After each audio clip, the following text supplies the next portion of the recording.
The Haunted Man and the Ghost's Bargain. A Tale from Victorian England by Charles Dickens, exploring the profound themes of memory, forgiveness, and redemption.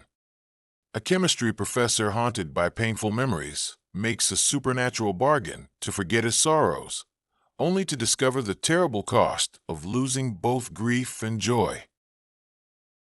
In the chambers of an ancient college, where shadows gathered thick among dusty volumes and arcane instruments, Professor Redlaw bent over his chemical apparatus as the winter wind howled through the Gothic windows.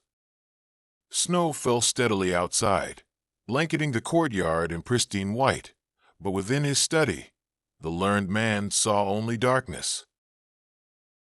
Redlaw was a figure both respected and pitied, a brilliant chemist whose discoveries had advanced human knowledge, yet whose personal life had been marked by such profound sorrow that students whispered about the tragedy that had transformed a once jovial teacher into a somber recluse.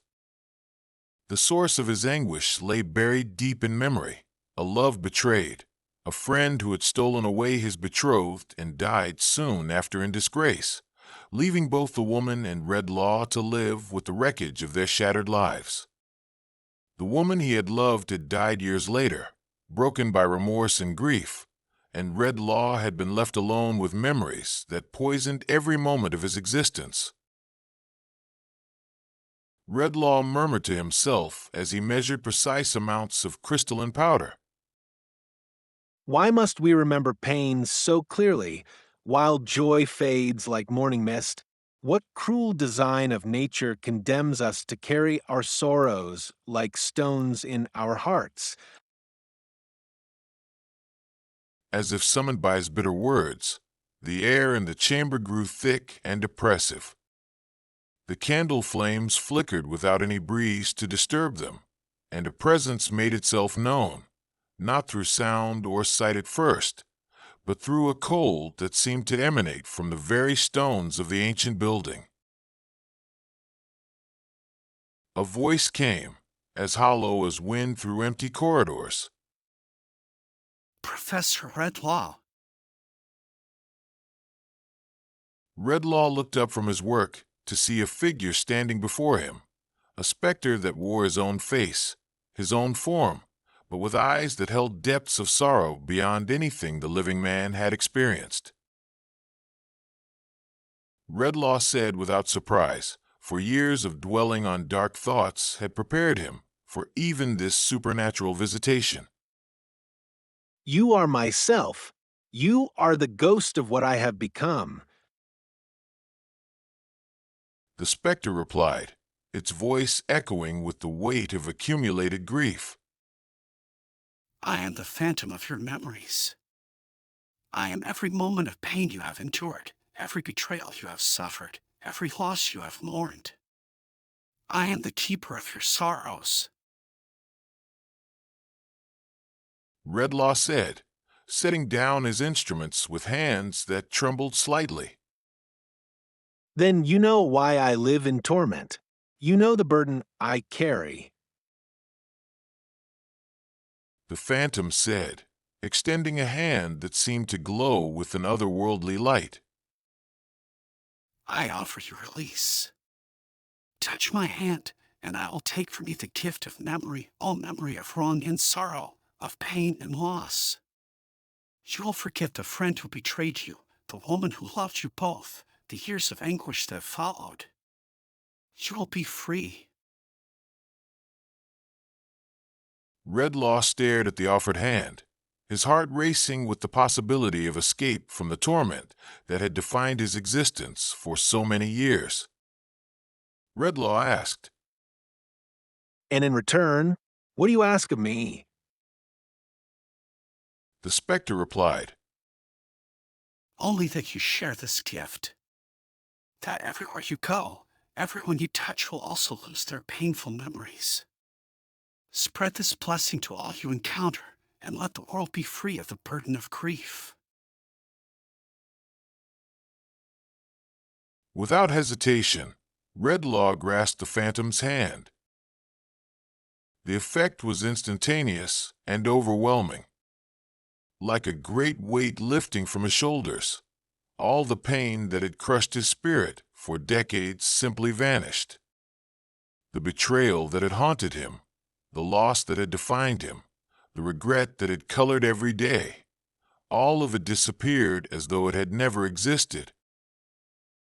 But with the pain went something else, something he had not anticipated losing.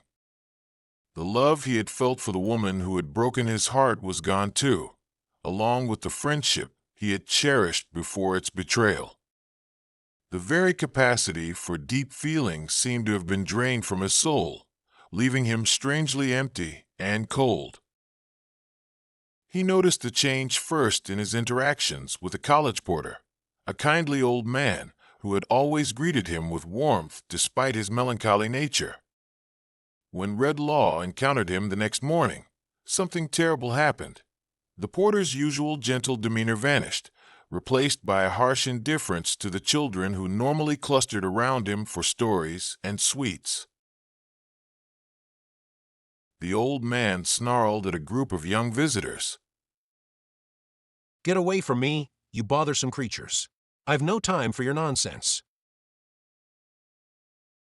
The children, hurt and bewildered by this sudden change in someone they had trusted, scattered in tears.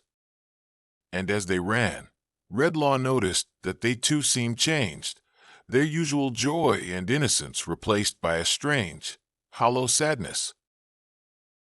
Horrified, Redlaw began to understand the true nature of the gift he had accepted. Wherever he went, his presence drained not just painful memories, but all the complex emotions that made life meaningful. Love could not exist without the risk of loss. Joy had no meaning without the possibility of sorrow, and compassion was impossible for those who had never known suffering. He watched in growing alarm as his influence spread through the college and into the town beyond. Mrs. William, the porter's wife, who had always been known for her kindness to students and visitors, became cold and calculating. Young couples who had been tender with each other grew distant and uncaring.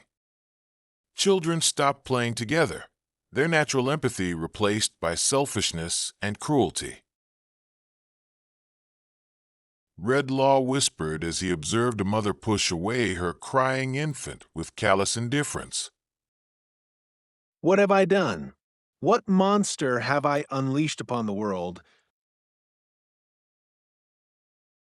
But it was in his encounter with Millie, the young wife of a struggling student, that Redlaw truly understood the magnitude of his error. Millie had always been remarkable for her ability to comfort others, despite her own hardships. She and her husband lived in poverty, yet she never failed to share what little they had with those in even greater need. When Redlaw came upon her tending to a sick child in the college's charity ward, he expected to see her transform like all the others. Instead, she continued her gentle ministrations with the same selfless care she had always shown. Redlaw demanded, his voice harsh with confusion and despair. Why are you not changed? Why does my presence not affect you as it does others? Millie looked up at him with eyes full of wisdom and sadness and replied gently, "Because, sir, I choose to remember the sorrow I have known, the children I have lost, the hardships we have endured. These have not made me bitter. They have taught me to recognize pain in others and to offer the comfort I have learned to value." Redlaw asked, But the pain, how can you bear to keep such memories? Millie replied gently, "The same way you once bore yours, before you chose to flee from them, with the understanding that joy and sorrow are woven together in the fabric of life, and to cut away one is to unravel the whole. My sad memories teach me to treasure happy ones. My knowledge of loss helps me appreciate what I still possess." As Millie spoke, Redlaw began to see the true wisdom in her words. He remembered, for the Phantom's gift had not completely erased his capacity for understanding, that even in his darkest days, he had known moments of connection with his students, times when helping them understand a difficult concept had brought him genuine satisfaction. Those moments had been possible only because his suffering had taught him patience and empathy. Redlaw said, his voice breaking with the weight of realization. I have made a terrible mistake. I thought memory of pain was a curse, but I have learned it can be a gift, the source of wisdom, compassion, and strength. That night, as Christmas Eve deepened into Christmas Day, Redlaw returned to his chambers and called upon the Phantom that had given him such a destructive boon. Redlaw pleaded when the specter appeared. Take back your gift. Restore to me and to all those I have affected the full range of human memory and feeling. The Phantom asked, Are you certain? The pain will return as fresh as ever. The betrayal, the loss, the years of loneliness, all of it will come flooding back. Redlaw said with firm resolve. Yes, for I have learned that to be fully human is to embrace all of life's experiences, not just the pleasant ones. Memory of sorrow makes possible the appreciation of joy. Knowledge of betrayal teaches us the value of faithfulness. Even grief has its place, for it is the price we pay for having loved. The Phantom smiled, an expression both sad and approving, and said, You have learned wisdom, Professor Redlaw.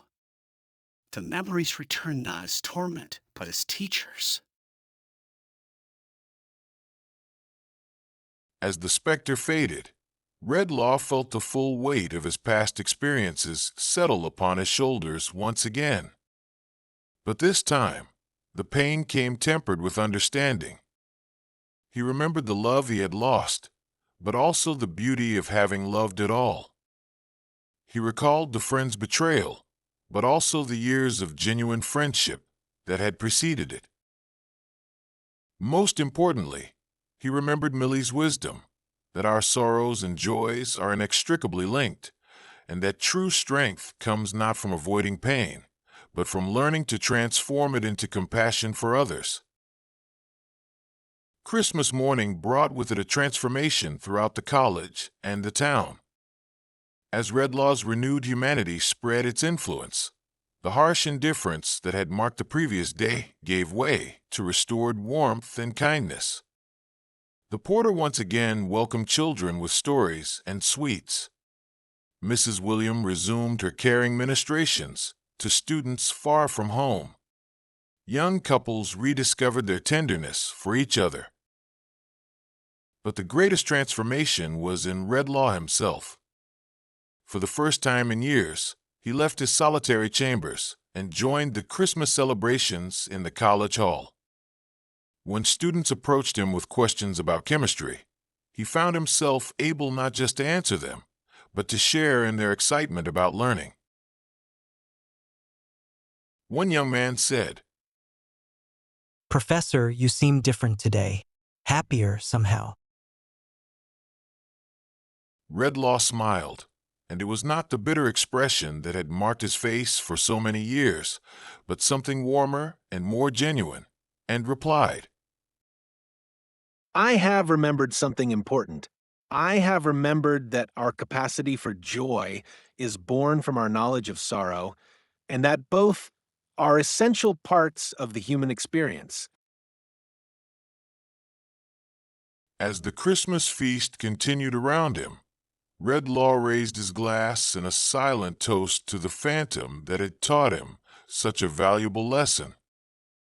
He had learned that the wish to escape from pain is natural, but that true wisdom lies in accepting both sorrow and joy as gifts that make us fully human. In the years that followed, Professor Redlaw became known not just for his scientific brilliance, but for his unusual compassion towards students who struggled with personal difficulties.